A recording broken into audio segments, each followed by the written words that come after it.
What's up, guys? Open Ice Hits with Scotty 2 Hockey. Let's talk Habs, and today, let's talk about something positive. With all the negative things going on in the world, let's relive a memorable Habs moment that was really positive and for me, sticks out the most in the last 20 years as the most memorable moment for sure. Honorable mention to that run they had in 2014, 2015, but for me, this by far sticks out the most as the most memorable moment, the moment that got me the most hype as a Habs fan in the last 20 years, and it's when they came back from a 5-0 deficit against the New York Rangers in 2008. As a Habs fan, the spectacular moments and memorable moments of the last 20 years have been few and far between. But when I look back, one memory sticks out the most as my most fondest memory of the last 20 years.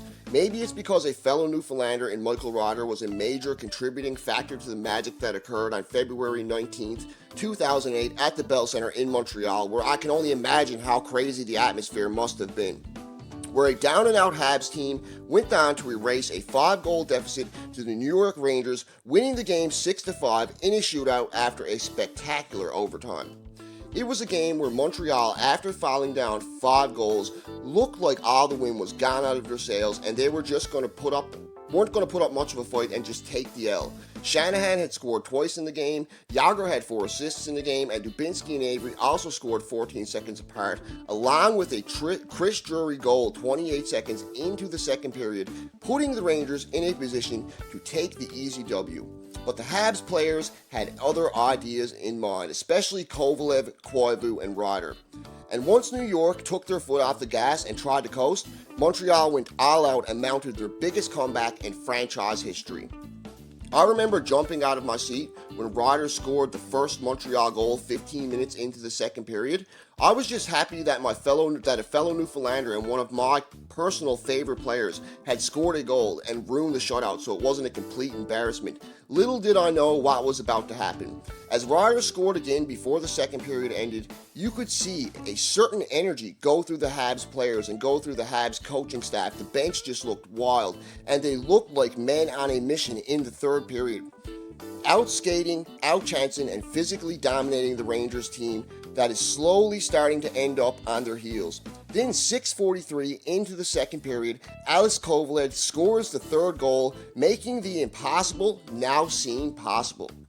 Now down only 2 goals against the Rangers squad on the verge of collapse, only 9 seconds after the Kovalev goal, Mark Streit gets the puck off the faceoff, skates it in past the blue line, and beats Lundqvist with a beautiful shot to bring Montreal within 1 goal. And the Bell Centre was rocking, and the fans went wild.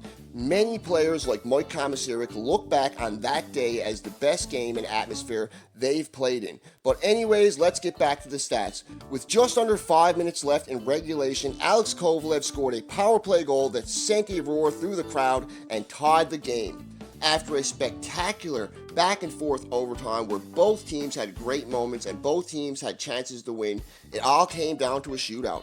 After being tied up after 4 shooters, it all came down to Saku Koivu and Jaromir Jágr. Cristobal Huet had stopped 2 pucks, Henrik Lundqvist had stopped 2 pucks, and 2 legends of the game had to decide this game. Koivu scored off a beautiful forehand deke and beat Henrik Lundqvist clean. As for Jágr, on the other hand, he could not beat Montreal's goalie at the time, Cristobal Huet, who stopped all 3 shooters after having a rough game. I must say he had a rough game. He did have a good overtime, and he stopped all 3 shooters in the shootout to secure the win. And that, folks, in my mind, is the most memorable moment of the last 20 years for the Montreal Canadiens, and a very, very positive thing that happened to the organization. Like I said earlier, there isn't a lot of memorable moments when it comes to the Montreal Canadiens in the last 20 years. Their playoff run in 2014, 2015 was really good when they came back against the Ottawa Senators down 4-0 in the third period one year. This year when they came back, I believe it was down 5-1 against the Leafs in the third period. They've had some good memorable moments in the regular season, a couple of decent playoff runs. That year where they went on a run with Halak, made it to the Eastern Conference Finals. The year where Subban predicted that they were going to beat Boston in Game 7, and they did beat Boston in Game 7, but they don't have any Eastern Conference Finals wins. They haven't been to the Stanley Stanley Cup Finals. Outside of Carey Price and a few defensemen, there hasn't been a lot of hardware handed down to players in the Montreal Canadiens organization. No real big goal scorers, no 100-point players. The memorable moments are few and far between, besides honoring players and captains' celebrations and stuff like that, which is awesome, but I'm talking about in-game memorable moments, regular season and playoff memorable moments. And for me, by far, this sticks out as the biggest memorable moment. 2008, February 19th, at the Bell Center, the Habs created magic. They came back down 5-0 against the New York Rangers. They won 6-5, and it was absolutely awesome. So let me know what you think, guys. What's your favorite moment of the last 20 years for the Montreal Canadiens? Does anything really stick out to you? Feel free to leave a like. Please, if you can, smash that subscribe button. I'm so close to 500. I'm 18 subscribers away. I'd love to at least hit that 500 mark. Getting on the road to 1K here. Have a great day wherever you're to. This is Open Ice Hits with Scotty 2 Hockey. Over and out.